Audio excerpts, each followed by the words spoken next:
You're very, very welcome to another episode of the Mighty Mini Podcast. Can I say, as I always say at the start of these episodes, thanks a million for the texts, the tweets, the kind messages. Sometimes when you're sitting in a room on your own talking to a microphone, I think I'm gone completely mad. And it's lovely when you get a bit of positive feedback. So my guest this evening, a strange introduction, but for about 7 years, we were in bed together every morning. And that's okay, he's smiling. I was worried he wouldn't. We had breakfast together every morning for about 7 years, and it's a great pleasure to welcome him here on the podcast this evening. Mr. Keith Walsh, you are so welcome. Enda, thanks very much for having me. Looking at the list of things, I have dad, author, writer, mental health activist, husband, Kildare man, soccer trainer, soccer player, international traveller. If you come back from Athlone. It's really cool to have you on. I think a lot of people will have the experience. I said to a lot of people, I had you on, and I know that name. And I said, do you know the guy on the breakfast show? And they went, oh yeah, him. I did live radio, Keith. I'm going to tell you, my career in radio lasted 4 hours. I did live radio for 2 Saturday local sports shows, and I came out of the radio station so stressed out of my head. Cold sweat running down my back. I don't think people realize the skill in those 15 different buttons, 16 phone calls, 10 screens. The matches kept changing. I was fine for the first 5 minutes when I was on script, and after that all hell broke loose. And then when I got my first paycheck, I ran out of the local radio station and never ever went back. The nearest I went back is to buying the mic. How much work is involved, Keith? Like, for 7 years of your life, I was reading something Bernard wrote about, like, thinking that he was going to be able to continue with stand-up and not realizing how much of a beating, full-time professional morning radio is. How much work was it? Was it huge? Yeah, I think that you don't realize even at the time, because at the time you're just getting on with it. Like, you know yourself, when you're in the middle of something, you just get on with it. And it's only when you look back. But yeah, a lot of the work is in the effect it has on your private life. Obviously, Bernard was saying about, he wanted to keep doing stand-up and quickly realized he couldn't. Now, himself and Jennifer did film Bridget and Eamon for 4 or 5 series while they were doing the breakfast show, which meant, like, as soon as they were finished, they had to leave and go and film for the day. Wow. That was quite full on. But the hardest parts are how it affects your personal life. Sundays aren't Sundays because you're thinking, I have to be up at stupid o'clock in the morning, and that's all you can think about. So the weekend sort of becomes I better enjoy this weekend, squeeze as much in as I can until Saturday night, Sunday morning, which ended up me doing a bit of binge drinking, but because I wouldn't drink during the week. But yeah, I used to say that when my alarm went off every morning, it was like having a heart attack. And I see it now, I feel it now, because if I feel any bit of anxiety now, like I can see it, I can feel it. Like if I feel a bit of anxiety rising up in me, I identify it straight away. But I had that all the time, so that when my alarm clock went off, it went up. So I was always on an 8, but when the alarm clock went off in the morning, I was up to 10, 11, 12, like I was through the roof. Like it was But all of the anxiety and stress of the day would come kick me in the chest. When the alarm went off. Isn't it funny that we do that to ourselves? I went away for the weekend with my wife, and we went up to the K Club for a few nights, and I was driving pretty fast on the motorway, and my wife's, and a guy sort of went in front of me, and I sort of flashed the lights, and I get around him, now. And my wife said, "What are you doing?" And I said, I'm hurrying up to relax." And she just said, "Can you hear how stupid this is? You're racing to get to the hotel to relax." Was it a bit like that? And what time in the morning? Were you living in Newbridge at the time? You were. Yeah, so I was traveling. I mean, it's only at that time in the morning. It was quick enough to get in. But you'd be up at. It started. I mean, when we started the breakfast show, I used to get up quite early, kind of 4:30, and then that pushed out to 5:30. Like the more used to doing the thing you got, I was going to say the more relaxed I got, but just the later I got up, because as time went on, I was getting up a little bit later. My naps when I got home were a bit longer. Like I was struggling to keep it going. It was. I spoke to Dermot Whelan from Today FM on my podcast, and he said it's like you're living on adrenaline. Yeah. Because that's what it is. The adrenaline that gets you through, and then you crash. Yeah. And then you're sort of wrecked, and then you kind of get to bed at some stage, and then you're back up, and then the adrenaline's going again. He says just like constant adrenaline roller coaster, which just like wrecks you in the end, you know. Yeah, and I know, like, having spoken to you off air and spoken to you on your own podcast, which, can I say, is brilliant. If you want to hear how a podcast should be done, go on to Keith's podcast. No, it's really funny and it's really different. And we were just talking off air, both of us talk for a living, and it's very hard for someone who talks for a living to have the skill of listening. So I was saying, Keith, I have a sticker on my camera here in front of me that says, "Shut up, try and listen," you know. Sometimes, Keith, if I break wind, crack a joke, or swear, or say something highly inappropriate, people are like shocked, because they have, between my mental health fundraising charities, sometimes people think I'm like, you know, Mother Teresa's cousin or something. And, you know, when they find out I'm a real person with a filthy sense of humor, they're shocked. Was there Keith the presenter, the 2FM celebrity, and Keith the person? Were they different people, do you think? Yeah, I think a lot of people do this thing, and I've been learning a lot about it recently myself, kind of through what I've been reading and a bit of therapy and this and that. Yeah. That we all play characters, you know, and I always use the example of like our dads, you know, that generation, like dads of that age, men of that age, they were different people to different people all the time. So there were different men once they walked in the door of their house. There were different men if they were at work. There were different men, you know, in mass. They were different, like they played characters. Like, men aren't great with, you know, living who we are or figuring out who we are and just being ourselves.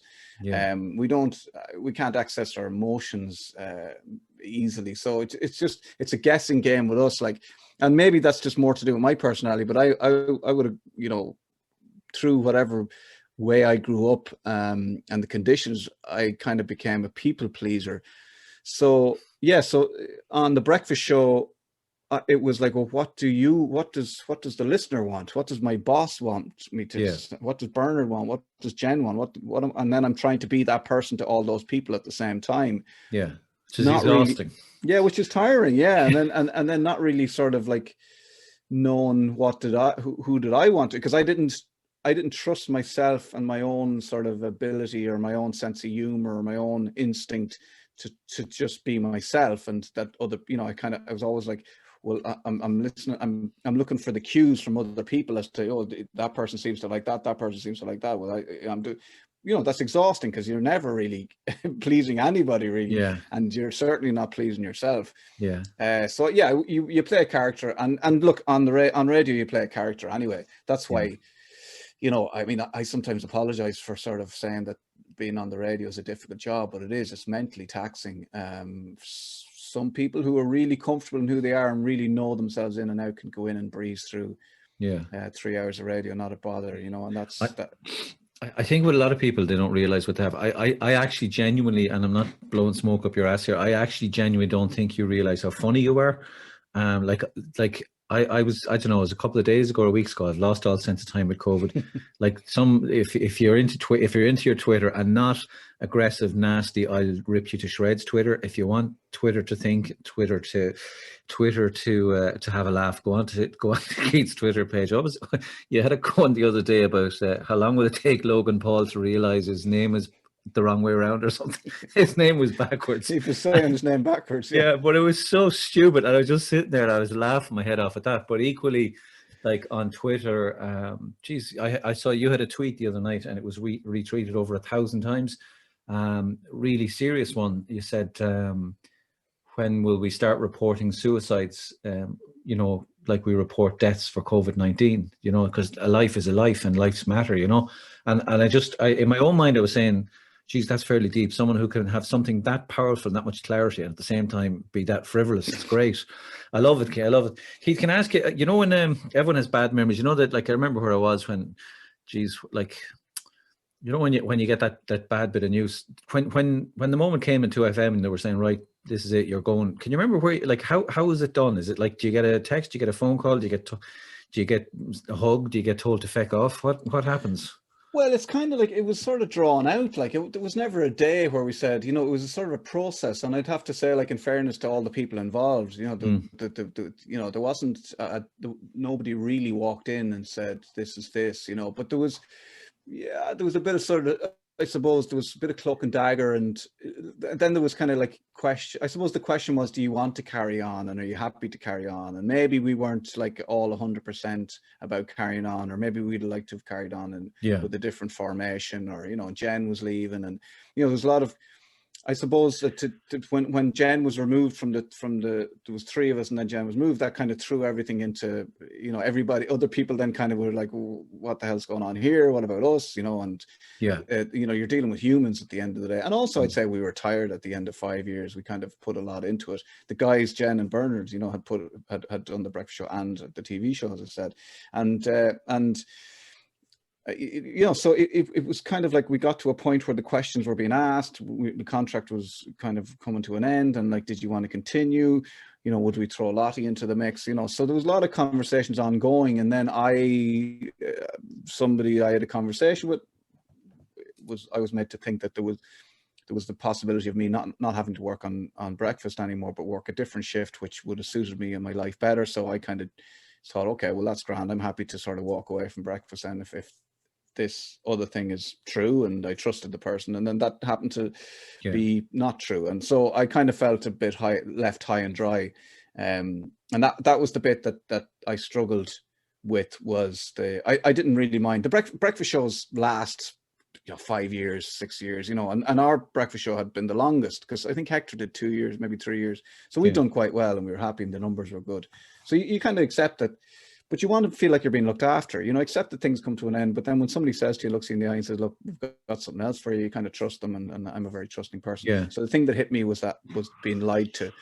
And that's what upset me the most. And that's when I kind of thought, okay, I need to make sure that I figure myself out. It wasn't a case that I could point the finger and blame somebody else and get upset and feel, you know, used as an excuse to go wherever I would have ended up. I don't know. I was like, no, I'm not. I'm going to get some therapy here. I need to sort myself out. I'm not in a good place, you know. I've read, obviously, when I have someone coming on, I read every single interview I could find that you did in the last 2 years, and nearly all of them have two common threads. One is that you were hurt and you felt let down, and you know, I think you felt hurt too, and that when you looked at how much you had given to 2FM and how much time and, you know, creative energy you had put everything into it, and then to feel that you had, you know, that wasn't reciprocated in the way things panned out. And, you know, and getting the help is wonderful. I mean, a lot of people listening to this will know I carried a washing machine from Belfast to Waterford, and or as my wife calls it, midlife crisis part 2, up Kilimanjaro with my washing machine. And it was a really simple mental health message for men, and it was share the load, ask for help. If you're under pressure, put down that thing that's worrying you, put down that stress, and ask for help. And 8 young men and women this week in Ireland will lose their lives to suicide because they didn't feel it was okay to ask for help. They didn't feel it was okay to put down that load, and they didn't get that therapy. I'm laughing too, Keith, because you said in a couple of places that, you know, when people asked you how you were, you said, I'm grand. And that was our original working title for my book. It was actually going to be called I'm Grand. But then the printer or the publisher had an issue because they said, look, in the UK and America, I'm grand means I'm quite posh, like I'm grand, or I'm grand, je suis grande, I'm big. Whereas in Ireland, like I'm grand, yeah, sure, you know, everyone knows in Ireland what that means. So that's why actually the book was called I'm Fine. But you know, when you started therapy, I certainly realized I knew I was in a bad place when I got therapy, and like I ended up with a psychiatrist, ended up in a hospital, and ended up on medication. I don't think I realized how ill I was and how many problems I had until I started that process. And it's only looking back now I realize I was very, very lucky to get therapy and help, because I wouldn't be here today. Did you have a similar experience, or did you find it exhausting, or how did you find it? I found, I mean, I approached it with a very sort of a male head on me, in that I was thinking I'll go and see this guy and he'll sort me out, you know. I was kind of quite good at, you know, going to the gym. Physically, I was in good shape. I wasn't carrying much extra weight, you know, so I was thinking I eat well, I'm okay. I just need to, I exercise. I need to get my head sorted, and I'll go into a guy and he'll tell me what to do, and then I'll just do what he tells me, and then that'll be that sorted. So I didn't really know what I was signing up for or what I was getting into. I didn't know where it was going to take me. I didn't realize that I was going to have to stop talking to certain people in my life. I didn't realize I was going to give up booze. I didn't realize that I was going to, I didn't know the journey was going to take me. And I just went in sort of like hopeful and, eyes wide open, but also firmly shut as well at the same time. I found it fascinating. I'm still fascinated by it. Like I said about the booze thing, I wouldn't have said that booze was an issue for me. And if I told anybody about like how much I drank, they'd probably say, why did you bother giving up? Sure, that doesn't seem like you were drinking a lot. And that's fine. But for me, it's like fuel, it's like petrol onto the fire of anxiety. Like, and I didn't realize, but I didn't know why I was drinking. And sometimes people said to me, oh, how do you give up the drink? And I thought, Jesus Christ, it's a long story, And first of all, you start with therapy, but I don't know why other people drink, and I don't know why other people are anxious, right? And I don't know why where their stress comes from, and I don't know where your thing. But the most important thing for me was that I had to get to the very nub of why I was feeling the way I was feeling, why I was a people pleaser, why I was drinking, why I was feeling anxious, why I was stressed. Why were all these things happening? I had to dig, and it's a real obvious thing, really, when you get to it. Like, it is the thing that you think it is. Yeah. But you need to fucking deal with it. Yeah. And you're not going anywhere unless you deal with that thing. Yeah. And for me, it was childhood trauma that I just never really, really, really dealt with. I thought I dealt with it. I thought I was cool with it. Yeah. But I was just managing it, and I was managing to get through life, and I was still very much just about, I was grand, and that's where people end up. If you don't deal with the shit, with your shit, it will deal with you. Yeah. And if you're not dealing with it, then you're just coping. So all these things, when you were asking about the breakfast show, or getting up early in the morning, like all these things were a stress. Anything extra than just getting by, I was in the red zone with regards anxiety, stress, and I suppose, I suppose sometimes I think I can't really complain, because I didn't end up in that place where I felt like I can't carry on unless I get help. But I knew I would if I didn't get help. Sure. But it was a fascinating journey. I mean, like, that's the thing about people asking, like, how do you give, is therapy good? Should I try therapy? Should I give up drink? Should I? And you just, everybody is different, and everybody has their own thing, and generally people know what that thing is. And I would always say to people, you know what it is that you need to deal with. So unless you deal with that, it doesn't matter. Maybe then you'll give up drink, or maybe then you'll feel better, maybe then the stress will ease, but you won't find any of that until you really, honestly, frankly deal with your issue or issues. I mean, because a lot of people have much worse issues than I did, Yeah, everyone has their story. I'm amazed how many people have shared their personal stories with me, because I'm so open about where I've come from, what I'm doing.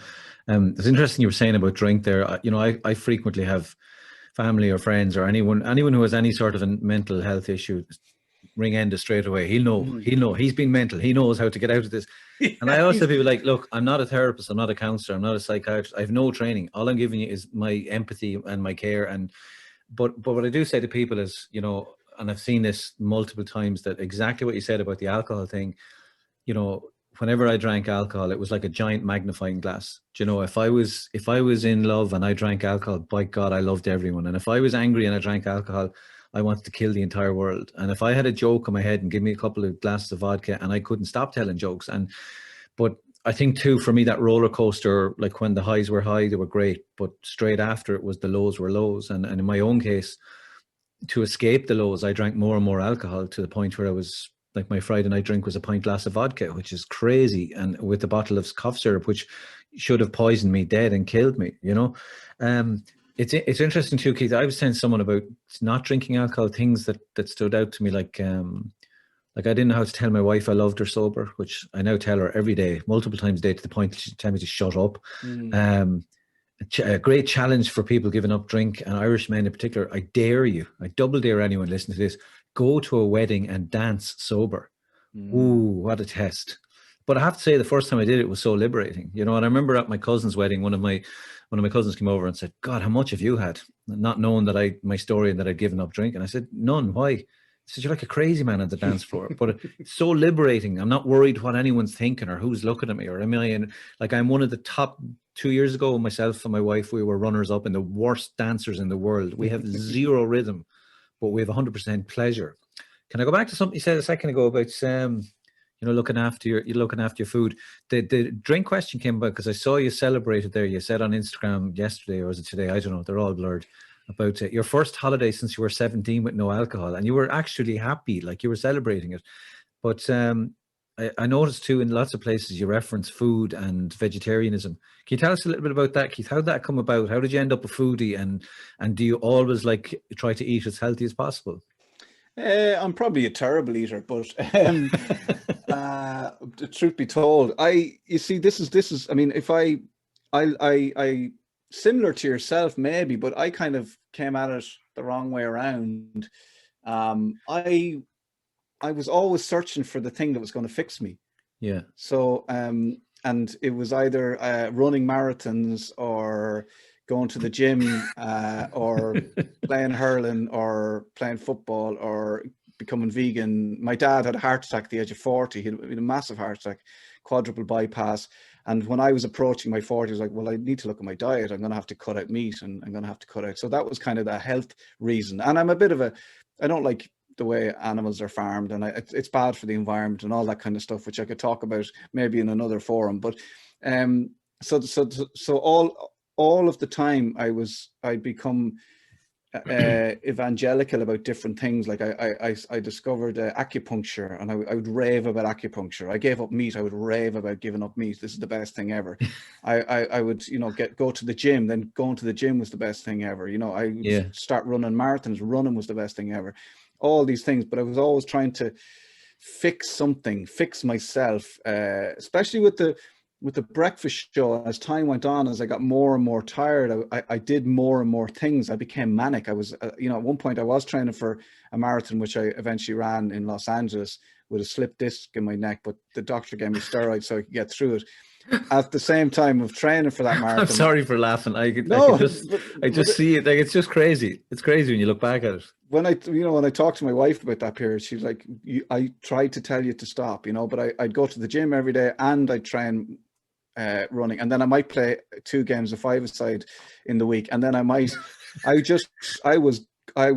full on. I was full on, couldn't stop. And then it was my diet and like, what am I eating? What am I not eating? Yeah.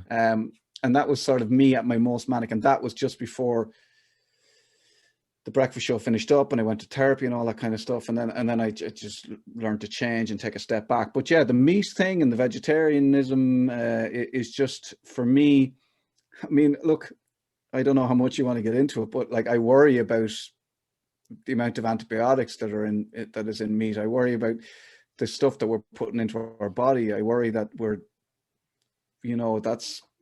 I worry that we're losing touch with bacteria and things that we should be having. And I don't know. I just, sometimes I go down a bit of a rabbit hole with what we're putting into our body. And I was going to stop you going down the rabbit hole by just saying Fredo, and then that would bring you straight back Fredo bars. Yeah, your Fredo bars, your Fredo addiction. The dairy milk. That's the chocolate is my issue. That's the problem. Yeah. I mean, but I suppose I went through a period where I was very judgmental, and I'd look at lads and they'd have beautiful cars, and you get up to the garage and this guy gets out of his beautiful car and it's pristine, and you could see that he loves the car and he really looks after the car, and he goes up to the deli and orders a breakfast roll with like beans and hash browns and sausages and rashers, and puts something into his own body that he wouldn't put into his car. And I'm not I used to be a bit like judgmental like that, which I'm not at all. But the reason I say that is that I do try and think about what I'm putting in my body, and I don't really like the way that meat is manufactured at the moment. And until we get that sorted, I don't really need it anyway. Yeah, I'd love to. I do eat healthy, but that's because I have a wife who is an amazing cook. Everything is local, seasonal. She won't, like, if it's got preserves, she won't touch it. I will lick the breakfast rolls through the window of the petrol station at times. I'm a hungry fecker and I like my junk food. I know I shouldn't, but I heard a wonderful dietitian speaking not so long ago. She's from Waterford, Gemma Kehoe. She's listened to this, but I heard Gemma talking at a nutrition talk one day, and like, for me, I always come away with 1 or 2 sound bites, and hers was, if you eat rubbish, you'll feel rubbish. Which is so simple, just so profound. Do you know one thing? Can I just say before you move on from that, I'm a terrible eater. Like, like I don't eat in the morning, and then I'll have my lunch will be porridge with nuts and raisins and a bit of granola, and then that'll do me till. And I don't. And my daughter hates me. My wife, especially when it comes to meals, she's like, "What's for dinner?" And we're like, "Just grabs. I'm a grazer. I'll just Yeah. eat. I'll eat some nuts. I'll have a thing. I'll have a little bit of this. I'll have a half a sandwich. I'll do it. You know, I just Throw it in. I don't do sit down meals really anymore. You know, it's Yeah. weird. I don't know Yeah. what it is. And I keep saying to my daughter, this is an industrial age thing. Meals. We didn't eat meals. We just grazed. You know, have some nuts, have some berries. She's like, I want my dinner. It is nice to sit down together. It is nice. Do you know, it's funny, Keith, in you know, when all the different guests I've had on the podcast, there's so many similarities between all of our lives. You know, there's a human thread through all of us, you know, that we're struggling with things. But I was speaking to someone the other day, and they were talking about me, and I introduced my wife, and they went for that Irish cliche. They said, "Oh, behind every great man is a great woman." And I stopped him on the spot, and I said, "Come here, you don't know me and my life." And he said, "What do you mean?"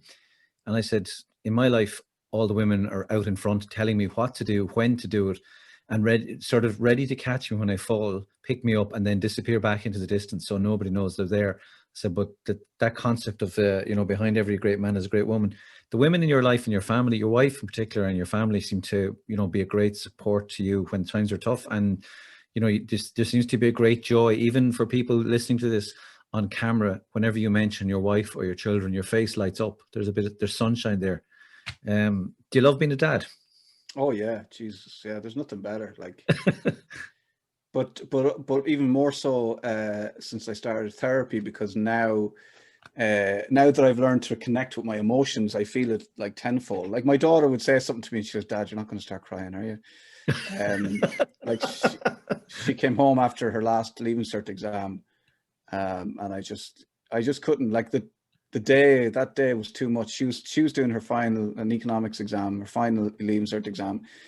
My son was doing his last day of sixth class, last day of primary school, and it was one of those days. Yeah. And it's funny with men, sometimes we kind of disappear into our own work and world when those days are going on, because we can't handle it, you know. And you really have to force yourself to sort of get involved and embrace it and tell people you're proud of them and you love them and give them hugs and you know, really like get stuck into the day, you know, lean into it, don't shy away from it, because you know, you'll regret it. But it's men to have a tendency to try and, you know, oh, I'm busy, I can't be, I forgot, you know, not pay attention to what's going on because they know it's too much. But yeah, being a dad is the greatest thing. But I also have two great children, and obviously my wife is an amazing mother, and I've probably through work, you know, disappeared for periods where I've just, I mean, lived here and been here in person, but not necessarily with my emotions. But my kids are great because they're so like I have to keep saying to my daughter and my son, I keep having to say to them, you know that you did all of this yourself. We don't, my wife is probably better. I don't drive my children. I don't tell them what they should be doing.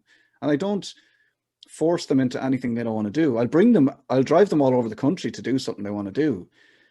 But like with my daughter, I had to say to her, you know that like you are the reason that you're doing well in these exams. You've done the study, you've done the work. We've never cracked the whip.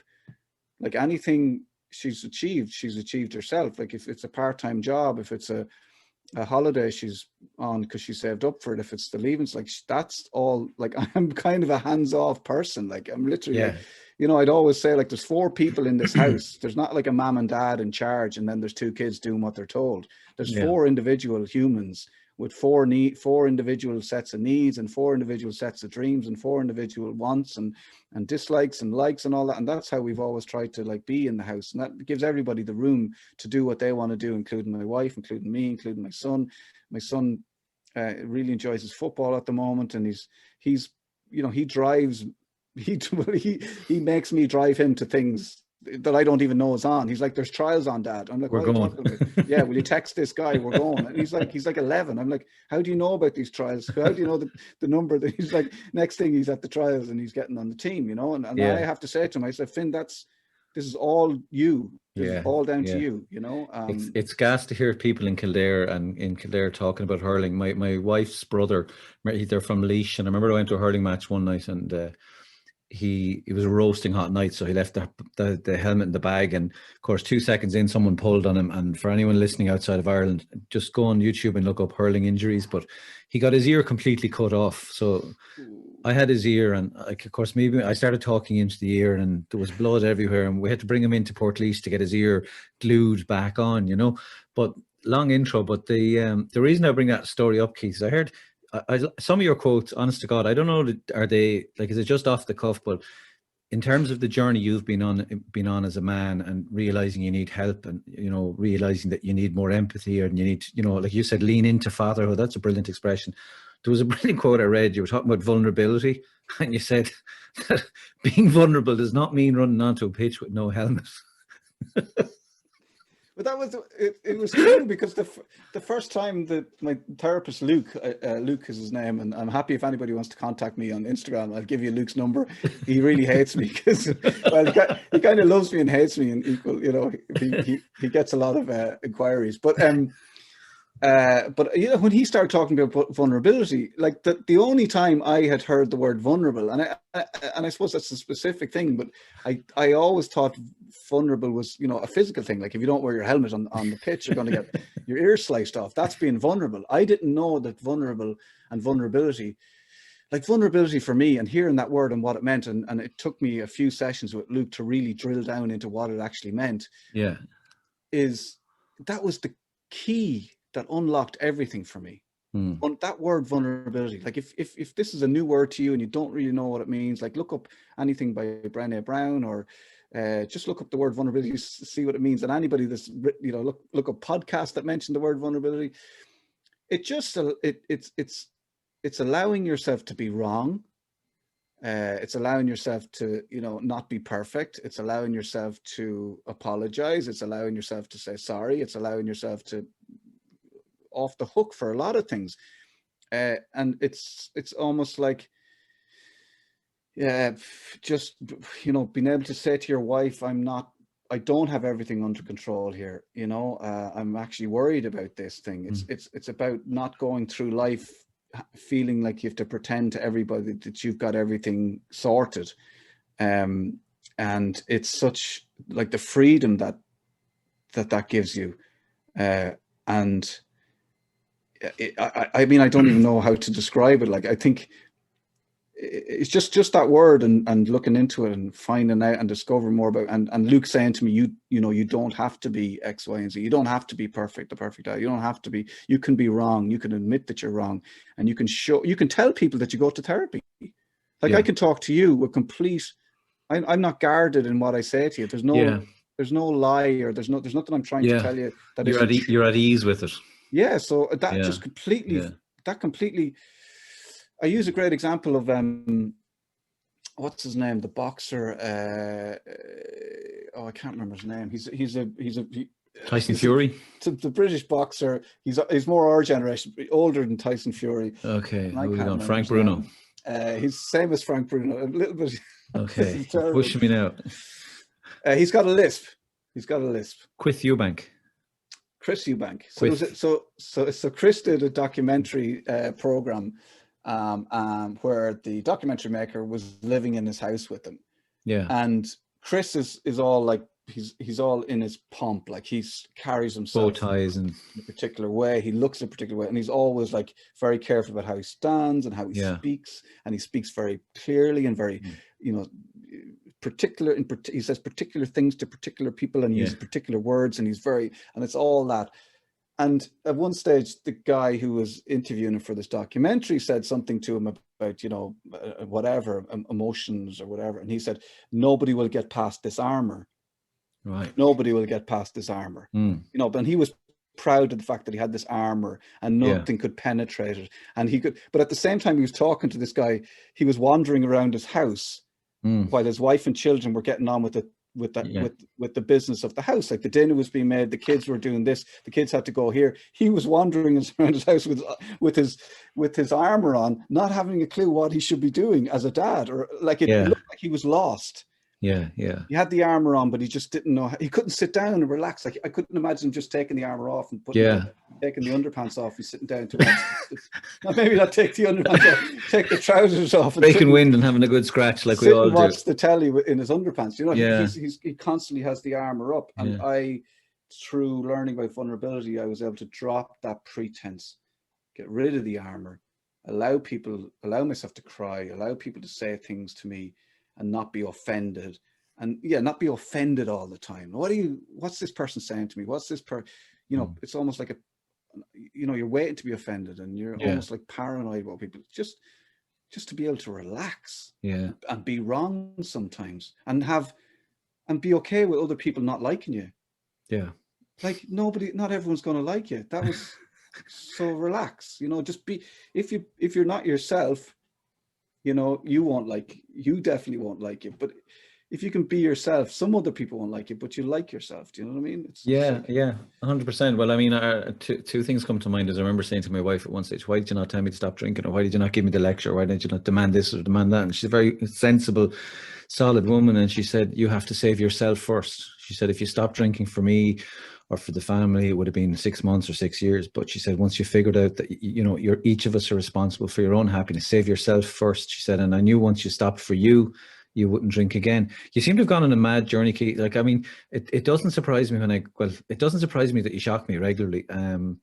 So like in the middle of all this, even the word doesn't even fit the context of the conversation. Carding, like what the well, carding workshops, mindfulness. Like, I mean, it's like your life just went badoing and jumped 5 million miles the other direction. Tell us about the kids and the effect it has on them. Well, it's a thing that I like with Luke. He started encouraging me to do the things that I used to like doing, which was writing and drawing and all those things I liked as a kid. And the writing helped me because I would journal every day, and eventually that brought me to certain places. And then drawing, I just got back into doodling, and my drawing style is quite sort of childish and sort of obvious, I suppose. But I like it. I just like I love pencils, and I love good paper, and I love just the feel of it and the smell of it. Just the feel of it, but just everything about, like, I suppose, stationery and colors and coloring in and drawing and trying to be kind of funny and humorous in my drawing and stuff like that. So I just got into drawing, and then I started making these. I made a card for my wife, and it was funny. I just drew a picture of a house, and I said, "Sorry, I left the house in shite," and that was a card I made for my wife, and I put it up on Instagram, and I said, I made this for the wife, and it got a bit of a reaction. So people asked me to make them cards, and I started making cards. Yeah. But I found through the drawing, because at the time as well, I was doing, I was thinking about and trying, and I still try to meditate, because it's called a practice because you're only ever practicing. So I was trying to meditate. I was thinking about mindfulness, and I found that when I drew, because people ordered cards from me, so I could be sitting at a table and I'd be drawing, and I could be there for 2 hours and I wouldn't even notice the time had gone past. And that, for me, I'd be totally in the moment, just drawing cards, drawing a card, moving on to the next and whatever. And I loved it. Yeah. And it struck me about mindfulness and how people, I suppose before I did that, I couldn't quite grasp the idea of mindfulness. I didn't really know what it meant. And all it means is being present. So you're just in the moment. You're not thinking about tomorrow. You're not thinking about yesterday. You're not thinking about something that might happen. Something Just that now. did. You're literally just in the moment and just being totally aware. That's what mindfulness is. And I thought this would be a great way of teaching, especially kids, about mindfulness. Because if you're in the classroom and you're using the word mindfulness, and you're saying, kids, you need to be more mindful, and this is, you need to, whatever, it might not translate, they might not get it. And I thought, well, if we're drawing, and at some point while we're drawing, I said, this is mindfulness. Like, this is because kids are great at mindfulness, because they daydream, they get lost in Lego, they get lost in drawing, they get, like, if you remember watching films when you were young, you'd literally like sit there you wouldn't blink, and then like the film would be over and the lights would be off and it'd be nighttime. You wouldn't even, like, you wouldn't know where you were. Like, kids are really great at mindfulness. Yeah. So, it's something I struggle. Like, I mean, I it's for someone who reads a lot about mental health involved.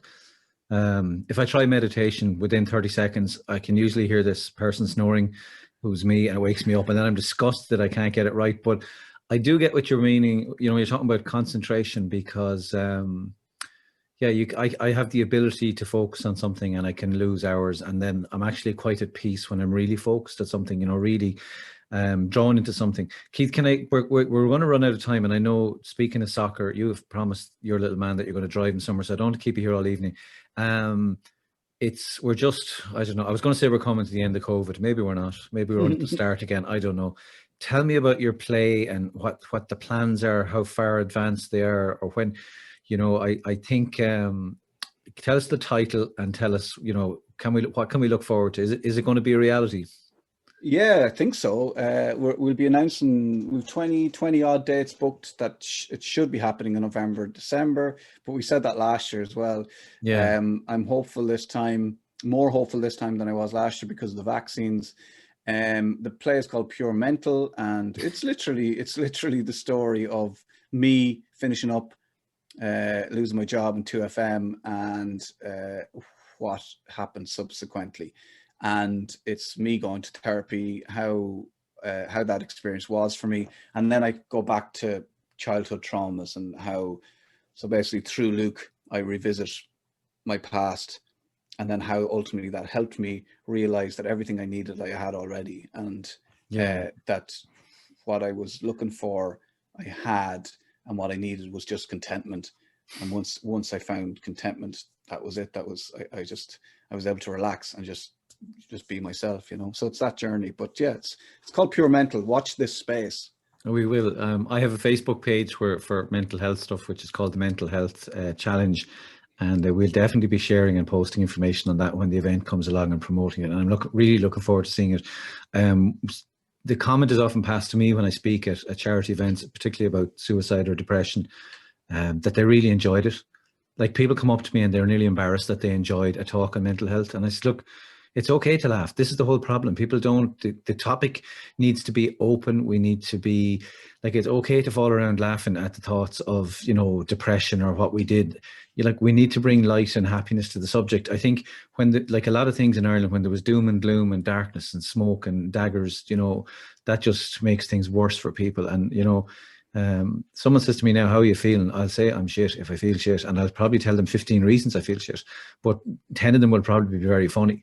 And you know, it changes the conversation. And I know, like, I mean, I haven't seen your script, but I know for a fact there's going to be joy in it, and it's going to be uplifting. It's not just going to be misery. I think there's enough misery in the world. I'm going to finish with one last question, Keith. It's back to my stalking, legal stalking of you on Twitter.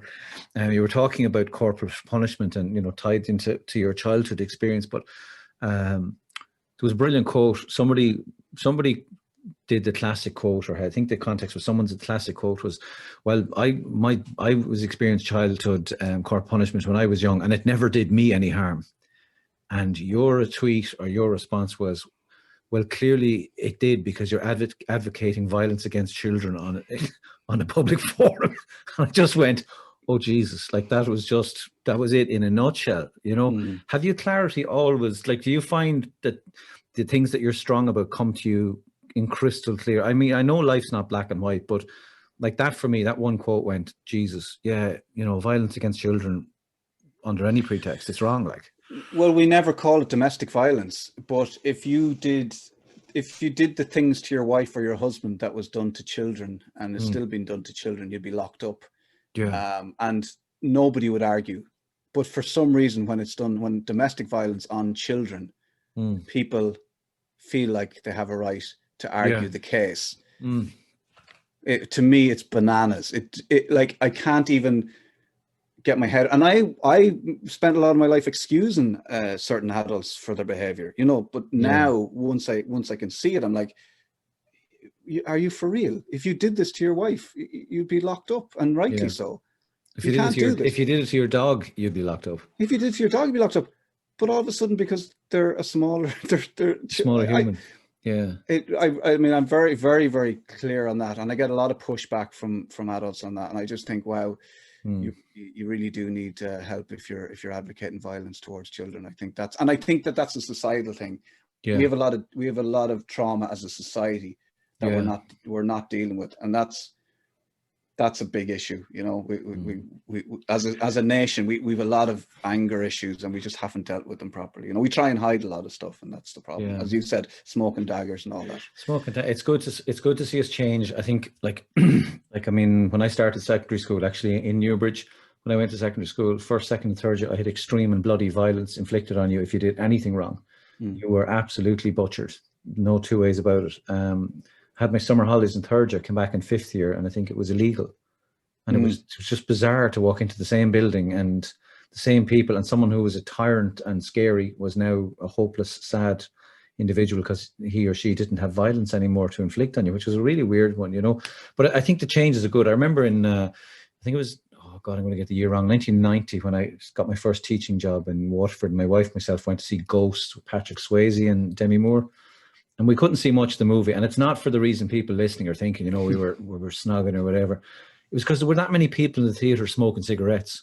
It was like The Fog, you know, the horror film. There was a giant big cloud in the middle of the cinema that the light was diffusing off, and you couldn't watch the movie, you know.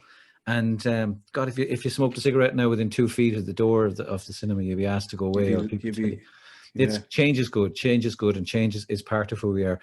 Keith, you have certainly changed, and changed for the better and better and better. I wish you much success in your coming endeavors, in your plays, in your future writing. I look forward to stalking you and following you and supporting you. And I'm really grateful that you came on the Mighty Mini podcast. And like I say, check out Keith's podcast. If you want to see how podcasting should be done, go and have a listen, and you'll definitely have a laugh, and you'll definitely learn something. Keith Walsh, thank you so much for coming on.